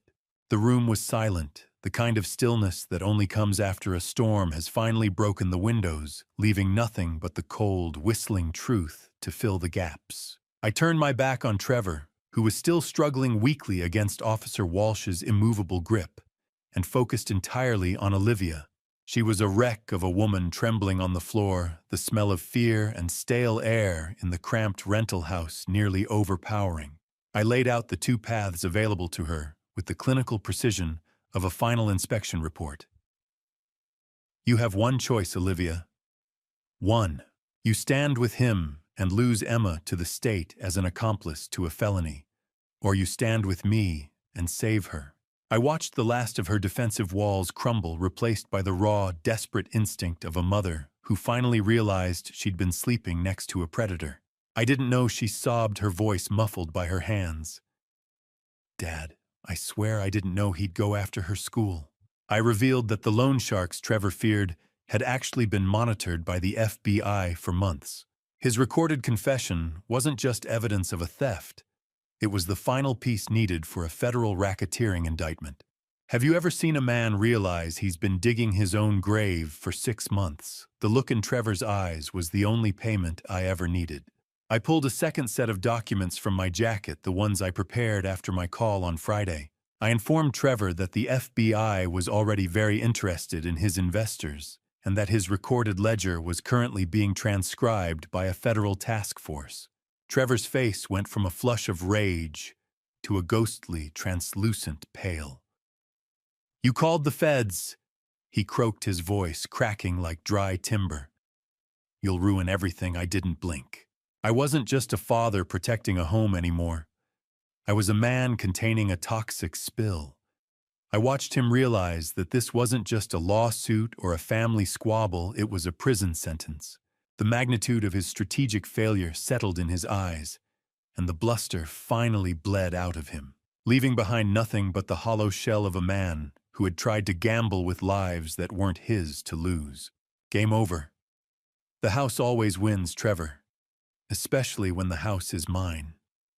Evelyn Chambers stepped forward with a crisp authority to finalize the legal handoff. She informed Trevor that because of the specific nature of the recording and the threat to a minor, his passport was already flagged, and a temporary restraining order was in effect. Trevor finally stopped fighting Walsh, his body going limp as if his bones had turned to liquid. In a moment of absolute desperation, he tried to bargain accidentally, revealing that the notarized backup folder was hidden under the spare tire in his car.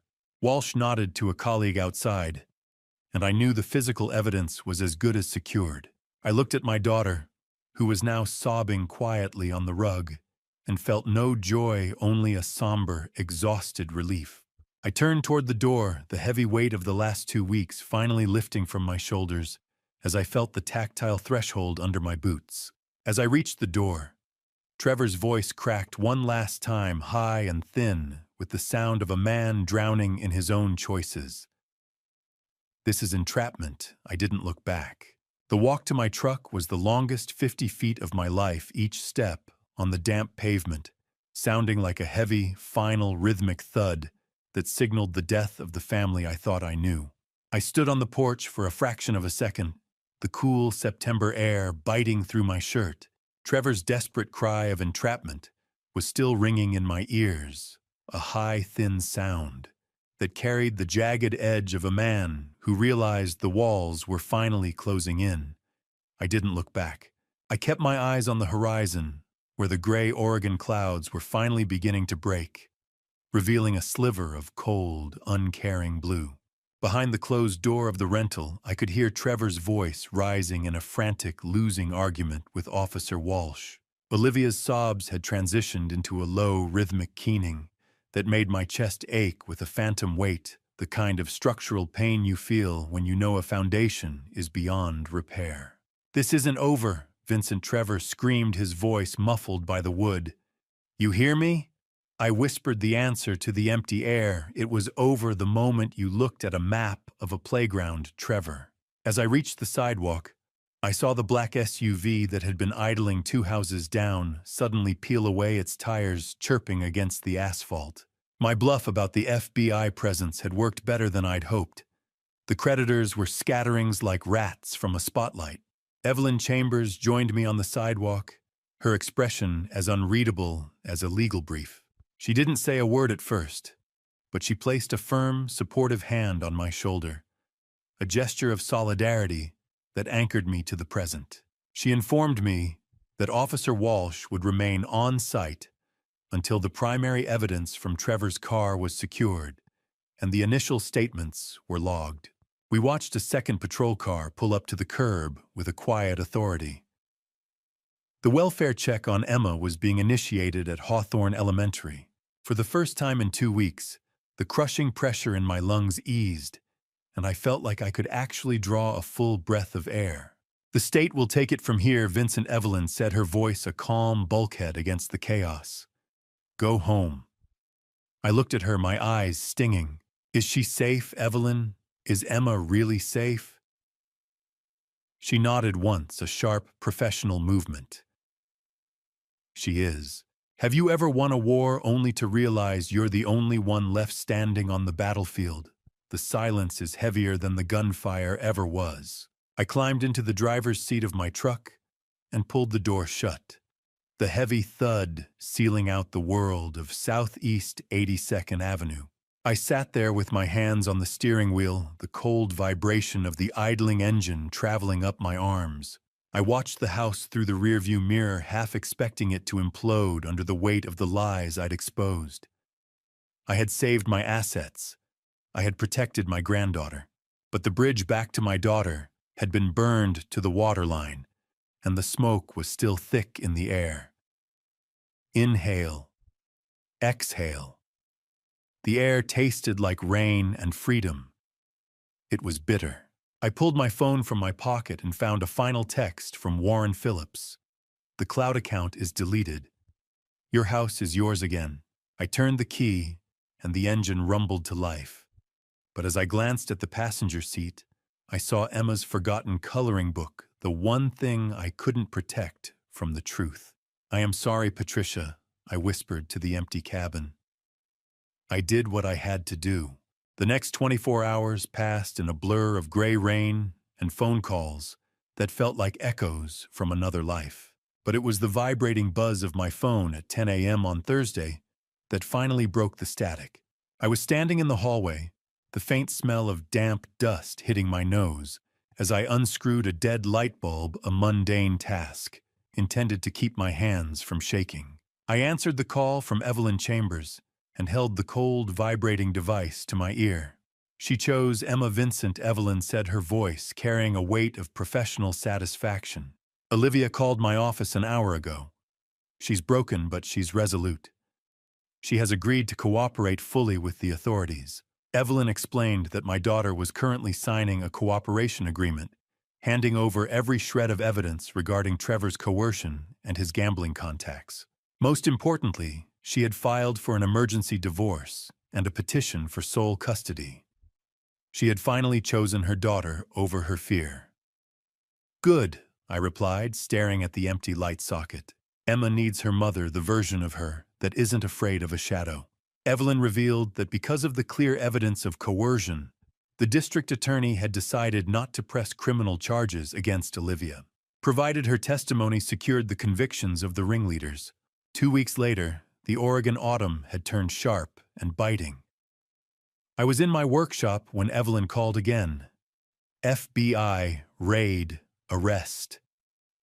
Those 3 words felt like the closing of a heavy iron door. The system I had trusted to protect my life had finally turned its gears against the man who tried to dismantle it. Evelyn informed me that the federal task force had executed a coordinated strike on the illegal gambling ring Trevor was indebted to. 5 major arrests were made, including his primary creditor, effectively erasing the physical threat to Emma's school. "The vulture is caged, Mr. Carter," she said. "Trevor is facing 5 to 7 years in federal prison for fraud and conspiracy." And the school, I asked, my voice barely a whisper. "Are those men gone?" "They're processed and in custody," she assured me. "The threat is neutralized." I learned that Trevor had attempted to flee to the airport 2 hours before the raid, but his passport had already been flagged by the FBI contact I provided. He was arrested right there in the security line, clutching a carry-on bag full of stolen hopes. I hung up and walked out to the backyard garden, the air smelling of dormant earth and the coming winter. Have you ever noticed how roses bloom brightest right before the first frost? It's as if they know they have to make the beauty count. Patricia's roses were still blooming, a vibrant red defiance against the encroaching gray. I touched a petal gently, the tactile softness a strange contrast to my own calloused thumb. The structural failure of my family had been shored up by federal steel, and the threat had been eliminated at its very source. I stood in the silence, listening to the autumn wind whistle through the garden beds, realizing that the weight of the coloring book I still kept in my truck was finally starting to feel a little lighter. "It's over, Patricia," I whispered to the wind. The fortress held. I touched the last red rose of the season and whispered, "It's over." But as I walked back inside, I knew there was one more legal document that needed my signature, one that would change Olivia's life forever. How much is a daughter's loyalty worth once it's been appraised, traded, and found wanting in the cold light of a forged signature? The walk back into my house had felt different with Trevor behind bars, but the structural integrity of my family was still compromised. I arrived at Evelyn's office for a final permanent legal restructuring on a Tuesday afternoon in late October. The long orange glow of the autumn sunset spilled through the windows, casting skeletal shadows across the mahogany desk. I sat across from Evelyn Chambers one last time, the smell of mahogany and old leather anchoring me.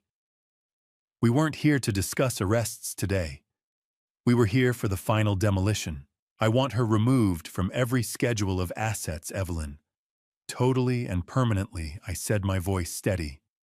It wasn't an act of malice, but a structural necessity. I cannot leave my life's work to someone who proved they could be bent by the first predator to come along. "Are you sure, Vincent?" she asked, her eyes searching mine. "This is a bell you can't unring." I nodded without hesitation. "I'm an engineer, Evelyn. I know when a beam is too warped to hold weight. A will is just a blueprint for a life that hasn't ended yet. And like any good blueprint, it needs a failsafe." The second half of the document was the reconstruction. I established an irrevocable spendthrift trust for Emma, ensuring her education, healthcare, and future were shielded from both Trevor's greed and Olivia's poor judgment. I appointed a corporate trustee to manage the funds, removing the temptation from Olivia entirely. "Emma is the future of this family," I explained. "She's the only part left that hasn't been compromised." As I reviewed the Emma provision, I realized I was building a bridge for my granddaughter that her mother would never be allowed to cross. However, I included a conditional amnesty clause. Olivia would receive a modest monthly stipend, but only if she maintained a permanent restraining order against Trevor and completed a court-ordered financial responsibility program. It was a door I was leaving ajar, though I didn't expect her to walk through it anytime soon. Love means consequences, and I was finally enforcing them. Ink, paper, seal. The family tree was pruned.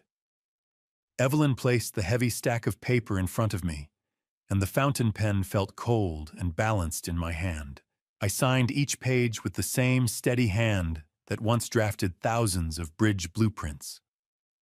With each stroke of black ink, the Morrison influence was purged from my legacy. As I signed the final page, Evelyn handed me a small envelope left by Trevor's mistress. It contained a coded key to a digital offshore account Trevor had hidden even from Olivia. I didn't even look at the balance. I simply pushed it across the desk toward Evelyn. "Give this to the corporate trustee for Emma," I said. "Let it be the first stone in her new foundation." When the last document was notched and filed, I felt a strange, hollow peace. The fortress was finished, the perimeter was secure, and the old man was finally truly alone inside it. "Thank you, Evelyn, for everything," I whispered. I stood up and felt the tactile weight of the completed trust in my mind. I walked out to the parking lot and looked at the sunset, my shadow stretching out long and thin across the pavement, a solitary figure in a world I had spent my final strength to secure. The first frost of November arrived a week later, turning the garden into a silver graveyard of summer memories. And it was in that brittle silence that my phone chimed with a name I hadn't seen on the screen in 42 days. I was standing at my lathe in the workshop, the mechanical hum and the smell of cedar shavings providing a rhythmic sanctuary that I had come to rely on. I stopped the motor, the silence rushing back into the room like a flood, and looked at the notification lighting up my workbench. It was a simple text from Olivia. "Can we talk, just us? Bluebird Park at 2 o'clock. After everything, the recordings, the FBI raid, and the restated trust that had essentially excised her from my legacy." The brevity of the message felt like a structural tremor in my newly reinforced life. As I navigated the settings to reply, I discovered that she had been trying to call me from a restricted number for weeks. My new security software, the very fortress I had built to keep the predators out, had been silently blocking her, leaving me more isolated than I had ever intended to be. Cedar shavings are like memories. If you don't sweep them up, they get under your skin and start to itch. I stared at the phone for nearly 20 minutes, watching the fine cedar dust settle on the glass screen like a dusting of November snow. Part of me wanted to maintain the perimeter, to stay inside the safety of the locks and the legal bulwarks I had spent so much energy constructing. But then I remembered Emma's coloring book, sitting on the passenger seat of my truck, a quiet reminder of the innocent life caught in the crossfire of our collapse. I realized that while the legal battle was won, the human wreckage still needed to be cleared away before the winter set in. I typed a single word, "Yes," and felt the internal pressure of a dam that was no longer as solid as I believed.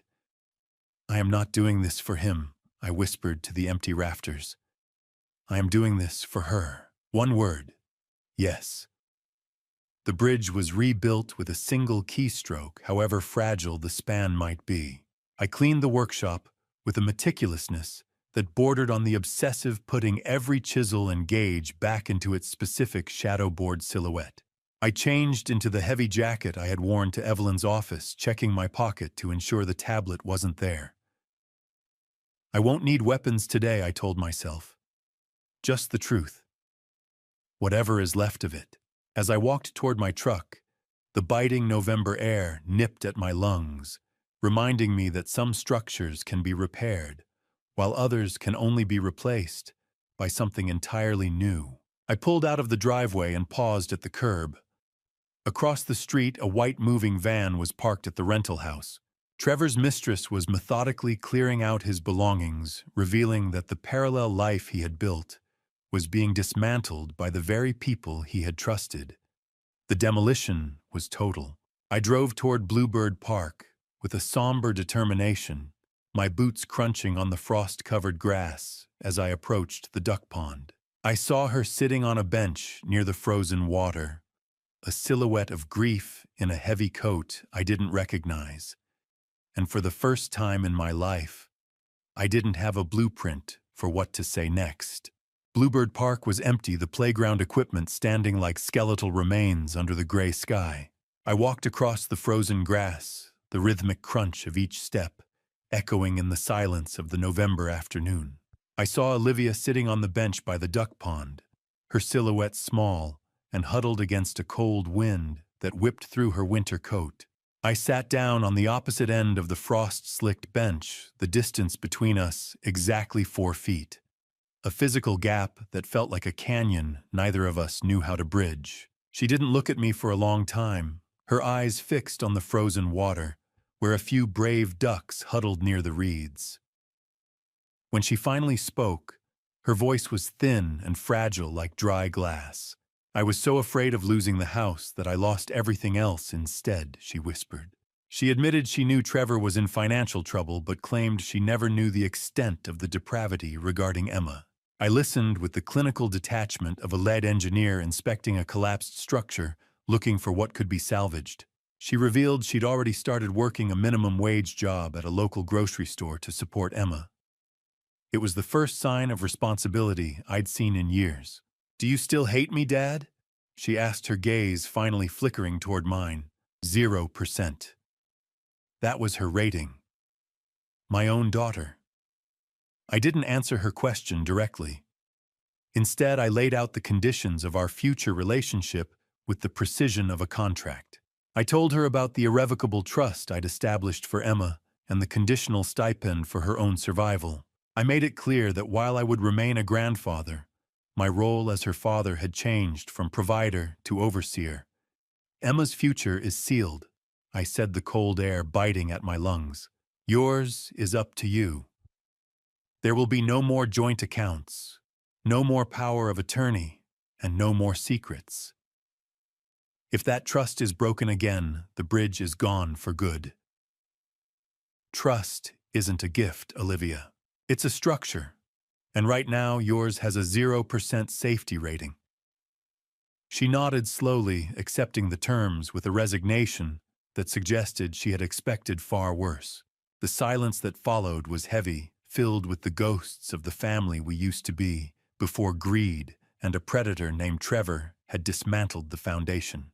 Can a bridge ever be truly safe again after it's been sabotaged from the inside? Or do you just spend the rest of your life waiting for the next crack? I watched Olivia stand up, her movement slow and stiff from the cold. "Thank you for the stipend," she said, her eyes red-rimmed. "I'll start the financial responsibility program on Monday." I didn't offer her a hug. I didn't offer her a way back into my house. I stayed seated, a solitary figure in a coat that felt too heavy. "Goodbye, Olivia. Drive safe," I replied. I watched her walk toward her car, her small frame disappearing into the gathering mist of the Oregon afternoon. The fortress I had built was now the only thing I had left to inhabit. As she pulled away, I realized she had left a small, cream-colored envelope on the bench. It wasn't a request for money or a plea for forgiveness. I opened it to find a handwritten letter from Emma, the only person whose trust remained untarnished by the wreckage. I watched her car disappear into the mist, and as I reached for Emma's envelope, I saw my own reflection in the frozen pond, a man who had protected his wealth, but stood entirely alone in the frost. The workshop was warmer than the park, but it felt just as empty. I didn't open Emma's letter until I was back in the sanctuary of my workbench, the smell of cedar shavings rising to meet me like an old friend who didn't care about my mistakes. I sat on my stool and carefully unfolded the paper. Emma's childish handwriting revealed a truth I hadn't expected. She knew Daddy was going away because she had seen him packing his suitcase weeks before the confrontation. It was a sobering reminder that children see the cracks in a structure long before the adults are willing to admit the building is falling. I set the letter aside, my heart heavy with the realization that my granddaughter had been living in the shadow of a collapse for far longer than I had. The first month of our new reality passed with a clinical, quiet consistency. Every Sunday, Olivia brings Emma to the house for a 4-hour supervised visit. She stays in the kitchen, punctual and quiet, serving a sentence in the quietest prison imaginable. I brought her favorite snacks, Dad, she told me last Sunday, her voice low. They're on the counter. I only nodded. Thank you, Olivia. We'll be in the shop if you need us. Trust is like a finish on fine mahogany. Once you strip it away, you can never quite get the same luster back, but the wood underneath is still solid. In the workshop, I finally began the lessons I promised. Emma stands on a sturdy step stool I built specifically for her, her small hands guided by mine as we sand a block of pine for a birdhouse. The sound of the hand plane smoothing a board provided a rhythmic background to our work. I find myself explaining the mechanics of stress and support, not just in wood, but in the world. I am teaching her that some things are built to last, while others are built to be replaced, and that the quality of the material matters more than the finish. Is it strong now, Grandpa? She asked, her eyes bright with a curiosity that Trevor hadn't managed to extinguish. It's getting there, Emma, I replied, guiding her hand across the grain. You have to find the grain first. I took a sip of hot, bitter coffee, the warmth a welcome relief against the cold draft near the door. Click. The screen went black. I was no longer a spy. I was just a grandfather. On a Tuesday night, as the first real snow began to dust the Oregon pines, I sat at my workbench and opened the surveillance software one last time. I watched the empty rental house across the street, now bearing a for lease sign in the yard. Then I toggled the feed to Olivia's new apartment. She was sitting with Emma, helping her with homework, the scene mundane and safe. As I prepared to log off, I noticed a notification from my bank. Olivia had been putting half of her modest monthly stipend into a savings account for me, a quiet, unforced attempt to pay back the theft. I realized then that a fortress is only a prison if you never let yourself leave. With a single deliberate click, I deleted the remote access software forever. The perimeter is secure, I whispered to the empty shop. Good night, Emma. Good night, Olivia. I walked to the workshop door and flipped the switch, leaving the tools in the dark. As I stepped out into the biting November air, I saw my own footprints in the fresh snow leading away from the fortress and toward the house. The garden outside was a skeleton of its former self, buried under a foot of Oregon snow. But inside the workshop, the air was warm and thick with the scent of cherrywood and the quiet concentration of a child. I watched my own footprints in the fresh snow leading back toward the house from the night before, a trail of resolve that felt permanent now. Emma and I were working on a small jewelry box, a replica of the one I had made for Patricia 30 years ago. I watched her small hands follow the grain of the cherrywood, her brow furrowed in that same engineering focus I used to see in my own reflection. As we worked, I noticed a small notebook tucked into her pocket. She pulled it out to show me sketches of the garden and the lathe, detailed drawings that mirrored my own analytical worldview. "Will the roses remember to come back, Grandpa?"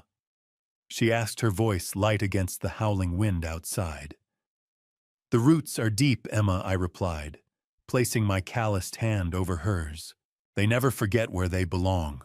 I am teaching her that sleep isn't death. It's just a structural pause, and that some things have to be sanded down to their rawest form before they can truly shine. Fine grit, no more rough edges." The healing had finally begun. We moved from the coarse sandpaper to the fine grit, the wood becoming smooth as silk under Emma's palm. She grew quiet for a moment, the only sound the rhythmic rasp of the paper against the cherry. "Mommy said she's learning how to fix things," she said, looking up at me. "Like you, Grandpa." I felt the last of my anger toward Olivia turning into a manageable, distant weight, much like the sawdust we were currently brushing away. "Exactly like me, sweetheart," I told her. "We're all just trying to keep the house standing." I didn't tell her about the court dates or the stipend I'd arranged. I only wanted her to know that everyone sometimes makes a mistake in their blueprints. The quality of the material is what matters, and despite the fractures Trevor had caused, the wood of this family was still salvageable if we worked slowly enough. I felt a sense of forgiveness taking root, a quiet reconstruction of the bridge I thought I had burned to the waterline. Wood oil is like time. It doesn't change the nature of the thing, it just makes the truth of it easier to see. We applied the first coat of oil together, watching the cherry wood deepen into a rich, protective amber. Emma's eyes lit up as the grain revealed itself, a hidden pattern that had been there all along, just waiting for the right touch. "It's beautiful, Grandpa," she whispered. "It looks like it's glowing." "That is because it is strong on the inside, Emma," I said. "That is what matters." I realized then that my survival wasn't about the money or the deed. It was about being the one person left to show her the pattern. As we finished, I turned the box over and showed her the small letter C I had carved into the bottom. A Carter legacy reclaimed from the Morrison influence forever. I looked at the empty spot on the wall where the hidden camera used to be, then back at my granddaughter, and I finally understood that the best way to watch over someone isn't with a lens, but with a steady hand. I felt a sense of completion that no structural report could ever provide. The snow stopped falling just as Olivia's car pulled into the driveway. The snow stopped falling just as Olivia's car pulled into the driveway. The silence that followed. Not the heavy, suffocating kind I'd lived with for months, but something lighter, like a building that had finally settled into its new foundation. I stood on the porch, my breath blooming in the cold air, as Olivia secured Emma into her car seat. We didn't exchange words of forgiveness. We simply exchanged a look of mutual recognition of the new hard boundaries that define our lives. "See you next Sunday, Dad," she said, her voice quiet but steady. "Next Sunday, Olivia." "Drive safe," I replied. She drove away, and I was left with the quiet dominance of a man who fought a war in the shadows and won back the right to live in the light. The fortress was no longer a bunker. It was just a home again. I watched the taillights fade, knowing the perimeter I'd built didn't just protect my money, but the fragile chance for my daughter to become the mother Emma deserves. I returned to the workshop, the smell of cold cedar and wood oil greeting me. I opened my laptop for the final time in this professional capacity. I found the encrypted chat with Warren Phillips, the man who had given me the eyes to see through Trevor's lies. I tried to process the final payment, but I realized Warren had already refused it. He'd left a short note seeing a master engineer at work was payment enough. I felt a surge of mutual respect for the man across the street who had risked his own peace for mine. "The job is done, Warren. Wipe the drive I typed. Operation complete." Vincent came the immediate reply. "Take care of that granddaughter. Delete. Erase. Gone." The digital ghosts were finally laid to rest.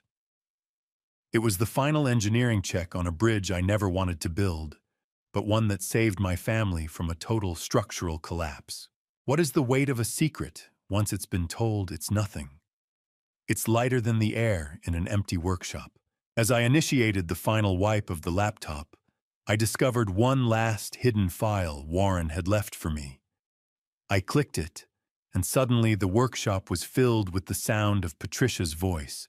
It was a recording from a years-old backed-up security test we'd forgotten about.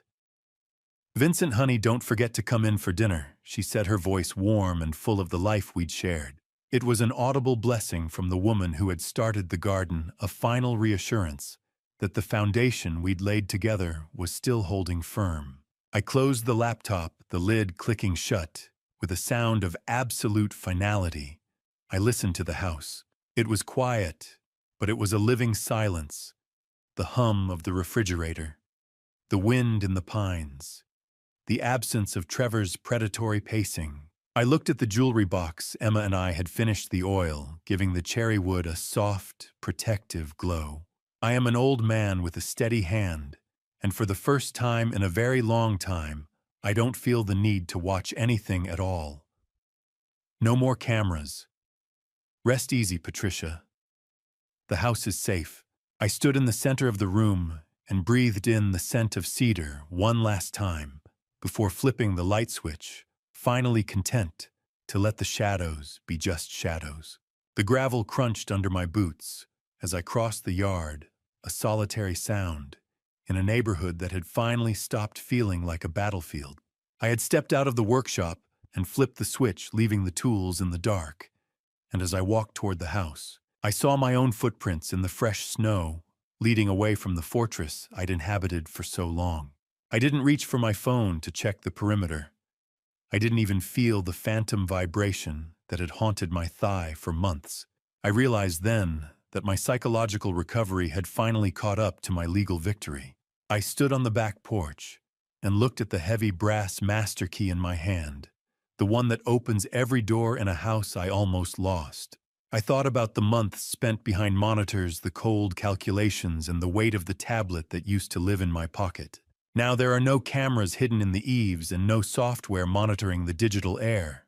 The greatest engineering feat of my life wasn't building the fortress, but knowing when it was finally safe enough to take the walls down. A home isn't a structure you defend, I whispered to the cold Oregon night. It's a place where you finally stop looking over your shoulder. I turned and looked out at the snow-covered garden, where Patricia's roses sleep beneath the frost, safe and undisturbed. The orange glow of the sunset hit the white drifts, turning the backyard into a sea of fire and ice. The cycle of seasons is the ultimate blueprint, a reminder that even the deepest winter is just a preparation for a new spring. I am an old man, and my hands are tired, but as I look at the house, I know that Emma's future is as secure as the roots of those roses. I've done my job. The foundation is deep, the materials are honest, and the house stands firm. The roots are deep enough now, I thought, feeling a triumphant peace. Sleep well, Patricia. I've finished the work. A curtain is more than fabric. It's the final boundary of a man's soul. It is the line between the public war and the private peace. I stood there for a long minute, letting the cold bite into my lungs one last time. A reminder that I was still here, still standing, and still the master of my own domain. Click. The lock turned. The story ended. I opened the back door and stepped into the sudden welcoming warmth of the kitchen, the smell of wood oil and my old jacket clinging to me. I set the master key on the anniversary bowl, the ceramic clink sounding like a gavel, bringing a long trial to order. I looked out the window one last time at the fading light over the pines. There are no more secrets, no more recordings, and no more shadows to chase. Before I walked away from the glass, I thought of the small digital drive I'd tucked into the back of the jewelry box Emma and I finished. It contains a video message for her to open on her 18th birthday, explaining why her grandfather did what he did, ensuring the truth survives long after my own heartbeat fades. "Good night, world," I murmured. "I'm home." I pulled the curtain shut, the darkness of the yard disappearing as the warm light of the kitchen took hold. And for the first time in years, I didn't feel the need to look back. The structure was sound. The project was complete. Looking back at this family story, my biggest mistake wasn't trusting my daughter. It was staying silent when I first noticed the cracks in our foundation. I thought ignoring the warning signs would protect them, but silence only gave the rot more room to grow. Don't be like me. Don't wait until your entire world is collapsing before you start asking the hard questions about what's really happening inside your own home. This dad revenge wasn't just about reclaiming stolen assets. It was about teaching a brutal lesson that trust is a structure, and once you sabotage it from within, the entire building comes down. The strongest fortresses aren't built with steel and concrete, but with truth and accountability. I truly believe the Lord's timing is always perfect, even when it feels like a storm is tearing everything apart. He gave me the strength to be the father and grandfather my family story needed, even when it meant becoming someone I never thought I'd be. My dad revenge taught me this. Protection isn't just about locks and legal documents. It's about having the courage to enforce consequences when the people you love cross lines that should never be crossed. The master key of integrity is the only legacy worth leaving behind. In every family story, there comes a moment when you must choose between comfortable lies and painful truths. I chose truth, and though it cost me dearly, my granddaughter will grow up knowing that some things like her safety and her future are worth any price. This dad revenge is complete. The fortress stands. And I finally understand that love sometimes means letting people hit the ground hard enough to wake up. Thank you for walking with me to the end of this journey. Please leave a comment sharing your perspective. What would you do if you found yourself in a situation where your own family betrayed your trust? I genuinely want to hear your viewpoint. If this narrative resonated with you emotionally, consider subscribing to the channel so you won't miss future content. A gentle reminder, while inspired by real-world themes of family conflict and financial fraud, certain elements have been dramatized for storytelling purposes. If this type of content doesn't align with your preferences, feel free to explore other videos that might suit you better.